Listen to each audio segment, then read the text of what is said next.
Hey, what is up, everybody? I'm here to give you my WWE NXT review for October 23rd, 2014. Um, we have Alex Riley, Rich Brennan, and Jason Albert on commentary. It kicks off with the match, as always. They really need to change that up. I'm kind of sick of NXT just starting the same way every week with just a match. I think they should change it up a little bit. But we got the Ascension versus Jason Albert and Ty Dillinger. The Ascension consists of Connor and Victor.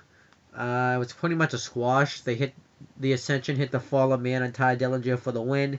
Then afterward, Hideo Itami tries to come out and get some retribution after what the Ascension did to Funaki a couple weeks ago. But the numbers game catches up to him and they hit the Fallen Man on him. People think that they're making Hideo Itami or Kenta look weak, but I really don't think so. I actually think because if you think about it, it's really not easy. The Ascension are the longest reigning NXT Tag Team Champions, and it's 2-on-1. I mean, who the hell could fight off two people that are 2-on-1? So I don't really think they're making them look weak. Then we get the next match. It was CJ Parker versus Tyler Breeze, and it was kind of odd because they were both heels, so it was kind of strange. And they both, I thought one of them was turning face, but they both acted like heels. And I thought the match would be better, but it wasn't. I was kind of disappointed because these guys can really have a good match, could have like an amazing match together, but it really wasn't as good as I thought it was going to be. CJ Parker dominates Tyler Breeze for a while, and Mojo Rawley comes out because Tyler Breeze had injured his shoulder, so he comes out to watch the match, and then eventually CJ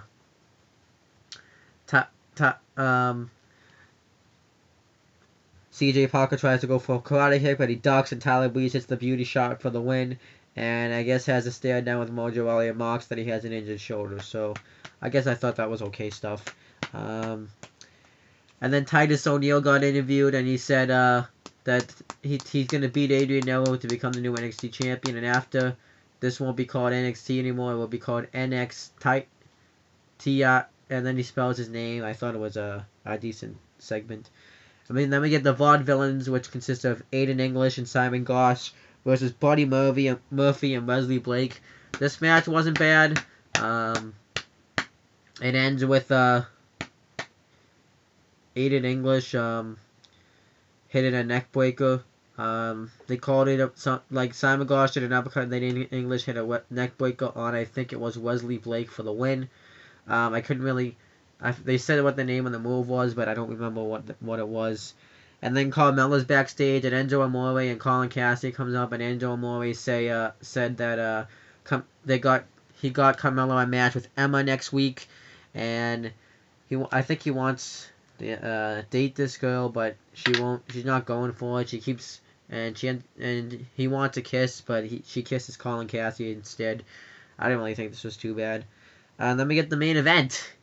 Adrian Neville defending the NXT Championship against Titus O'Neil. I actually thought this was a pretty good match. They really made Titus O'Neil look strong in this match, which I liked.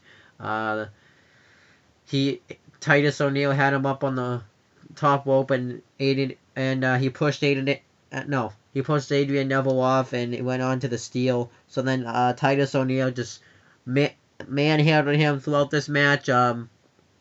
He threw him around. He did backbreakers. He did bear hugs. And Aiden English. Oh, why the hell do I keep calling him Aiden English? And Adrian Neville keeps trying to knock him down, but he can't. He tries to do an enzuigiri, but it just kind of stuns Titus O'Neil. And then Titus O'Neil had hit a big boot on him, but he didn't get it. I actually thought that was cool.